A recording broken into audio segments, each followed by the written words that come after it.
ಓಂ ಕಾರ್ತಿಕೇಯಾಯ ನಮಃ. ನಿತ್ಯಭಕ್ತಿ ಕಾರ್ಯಕ್ರಮಕ್ಕೆ ಸುಸ್ವಾಗತವನ್ನು ಕೋರುತ್ತಾ, ಹಿಂದಿನ ಮಕ್ಕಳೇ ಮುಂದಿನ ಪ್ರಜೆಗಳು. ಪ್ರತಿಯೊಬ್ಬರಿಗೂ ಮಕ್ಕಳು ಚೆನ್ನಾಗಿರಬೇಕು, ಮಕ್ಕಳ ಆರೋಗ್ಯವಂತರಾಗಿರಬೇಕು, ಮಕ್ಕಳ ವಿದ್ಯಾಭ್ಯಾಸದಲ್ಲಿ ಪ್ರಗತಿಯನ್ನು ಕಾಣಬೇಕು, ಒಳ್ಳೆಯ ಸುಪ್ರಜೆಗಳಾಗಿ ಅವ್ರನ್ನ ನಾವು ರೂಪಿಸಬೇಕು ಅಂತಕ್ಕಂಥ ಆಸೆ ಆಕಾಂಕ್ಷೆಗಳು ಇರ್ತಕ್ಕಂಥ ಸಂದರ್ಭದಲ್ಲಿ ಈಗಿನ ಕಾಲದಲ್ಲಿ ಹಿಂದೆ ಹಳೆ ಪದ್ಧತಿಗಳಿತ್ತು. ಅಜ್ಜಿಯರಿದ್ದರು, ಮನೆಯಲ್ಲಿ ವಯಸ್ಸಾದವರಿದ್ದರು, ಅದೇ ಆದ ಒಂದು ಪದ್ಧತಿಗಳಿತ್ತು. ಆ ಪದ್ಧತಿಗಳ ಮುಖೇನ ಮಕ್ಕಳಿಗೆ ಸಣ್ಣ ಪುಟ್ಟ ಆರೋಗ್ಯದ ಸಮಸ್ಯೆ ಬಂದರೂ ಕೂಡ ಯಾವುದೇ ಹಾಸ್ಪಿಟ್ಲ್ಗೆ ಹೋದೆ ಮನೆಯಲ್ಲೇ ಅದಕ್ಕೆ ಏನೋ ಒಂದು ಮನೆಯ ಔಷಧಿಯನ್ನು ಕೊಟ್ಟು, ಮನೆಯ ಮದ್ದನ್ನು ಕೊಟ್ಟು ಆ ಮಕ್ಕಳಿಗೆ ಆರೋಗ್ಯದಲ್ಲಿ ಚೇತರಿಕೆ ಕಾಣುವಂಗೆ ಮಾಡ್ತಾಯಿದ್ರು. ಆದರೆ ಇತ್ತೀಚೆಗೆ ಏನಾಗಿದೆ, ಸಡನ್ನಾಗಿ ನಾವು ಸಿಟಿಗಳಲ್ಲಿರ್ತಕ್ಕಂಥ ಸಂದರ್ಭ ಇರ್ಬೋದು, ಅಥವಾ ಇದ್ದಕ್ಕಿದ್ದಾಗೆ ಮಕ್ಕಳಿಗೆ ಎಲ್ಲೋ ಒಂದು ಕಡೆ ಬಾಲಗ್ರಹ ದೋಷಗಳು ಬರ್ತಕ್ಕಂಥದ್ರಿಂದ ಮಕ್ಕಳು ವಿಚಲಿತ ಆದಾಗ, ಮಕ್ಕಳಿಗೆ ಏನಾದರೂ ಆದಾಗ ನಮಗೆಲ್ಲ ಆ ಮನೆಯಲ್ಲಿ ತುಂಬಾ ಟೆನ್ಷನ್ ಆಗಿಬಿಡುತ್ತೆ. ಆ ಸಮಯದಲ್ಲಿ ಅದಕ್ಕೆ ಒಂದು ಸಣ್ಣ ಪೂರಕವಾಗಿ ಒಂದು ಸಣ್ಣ ಪರಿಹಾರ, ಬಹು ಒಳ್ಳೆಯ ಪರಿಹಾರ, ಬಹು ವಿಶೇಷವಾಗಿ ವೈಜ್ಞಾನಿಕವಾಗಿ ಧಾರ್ಮಿಕವಾಗಿ ನೋಡಿದ್ರೂ ಕೂಡ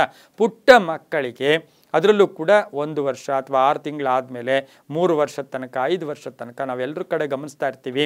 ಮಕ್ಕಳಿಗೆ ಹೆಣ್ಮಕ್ಳಾದರೆ ಎಡಗೈಗೆ ಕಪ್ಪು ದಾರ ಕಟ್ಟೋದು ಅಥವಾ ಕಪ್ಪು ಕರಿಮಣೆಯನ್ನು ಕಟ್ತಕ್ಕಂಥದ್ದನ್ನು ಕೂಡ ಗಮನಿಸಿದ್ದೀವಿ. ಇನ್ನು ಗಂಡು ಮಕ್ಕಳಾದರೆ ಬಲಗೈಗೆ ಕಪ್ಪು ದಾರ ಇರ್ಬೋದು, ಕಪ್ಪು ಮಣಿಯ ಜೊತೆಗೆ ತಾಮ್ರದ ಒಂದು ಕಡಗ, ತಾಮ್ರದ ಸಣ್ಣ ಪುಟ್ಟ ಕಡಗ ಅಥವಾ ತಾಮ್ರ ಇರ್ತಕ್ಕಂಥದ್ದು ಏನೇ ಒಂದು ಬಳೆಯನ್ನು ಹೆಣ್ಮಕ್ಳಿಗಾಗಲಿ ಗಂಡು ಮಕ್ಕಳಿಗಾಗಲಿ ಪುಟ್ಟ ಮಕ್ಕಳಿಗೆ ನಾವು ಅದನ್ನು ಹಾಕಿದ ಮಹತ್ವ ಏನು?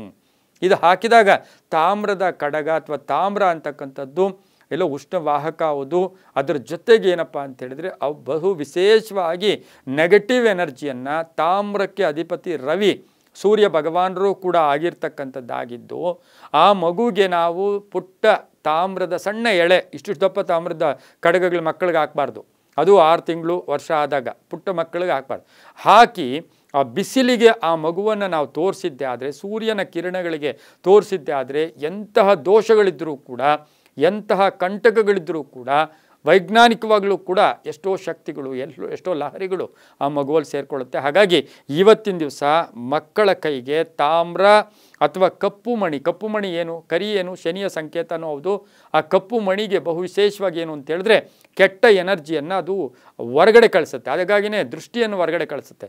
ನಾವು ಕಪ್ಪು ದಾರ ಕಟ್ಕೊಳ್ಳೋ ಉದ್ದೇಶನೇ ಅದು. ಆ ಕಪ್ಪು ದಾರ ಕಟ್ಕೊಂಡಾಗ ಅಲ್ಲಿ ಏನಾಗುತ್ತೆ, ದೃಷ್ಟಿ ಕೂಡ ದೂರ ಆಗುತ್ತೆ ಅಂತ. ಹಾಗಾಗಿ ಪುಟ್ಟ ಮಕ್ಕಳಿಗೆ ತಾಮ್ರದ ಒಂದು ಕಡಗ, ಇಲ್ಲಿ ಯಾವುದೇ ಧರ್ಮ, ಜಾತಿ, ಮತ ಅವೆಲ್ಲ ಸಂಬಂಧ ಇರೋದಿಲ್ಲ. ಕೇವಲ ಆ ಮಕ್ಕಳು ಆ ದೇಹಕ್ಕೆ ಒಂದು ಧನಾತ್ಮಕ ಶಕ್ತಿಯನ್ನು ಕೊಡೋದಕ್ಕೆ ಈ ತಾಮ್ರ ಬಹಳಷ್ಟು ಕೆಲಸ ಮಾಡುತ್ತೆ. ಇದು ತುಂಬ ಶುಭ ಕೂಡ ಹೌದು. ಧನಾತ್ಮಕ ಶಕ್ತಿಯನ್ನು ಕೂಡ ಕೊಡ್ತಕ್ಕಂಥ ಸಾಧ್ಯತೆ ಇರೋದರಿಂದ ಅದು ತ್ರಿಕಾಲವೂ ಕೂಡ, ಬೆಳಗ್ಗೆ, ಸಂಜೆ, ರಾತ್ರಿ ಅಥವಾ 24 ಗಂಟೆಯೂ ಕೂಡ ತುಂಬ ಶಕ್ತಿಯನ್ನು ಕೊಡ್ತಕ್ಕಂಥದ್ದು ಆಗಿದೆ. ಇದೆಲ್ಲವೂ ಕೂಡ ನಂಬಿಕೆ ಆಧಾರದಲ್ಲಿ ಅಂತ ಹೇಳ್ತಾ, ಸರ್ವೇ ಜನಾಃ ಸುಖಿನೋ ಭವಂತು, ಸಮಸ್ತ ಸನ್ಮಂಗಳಾನಿ ಭವಂತು.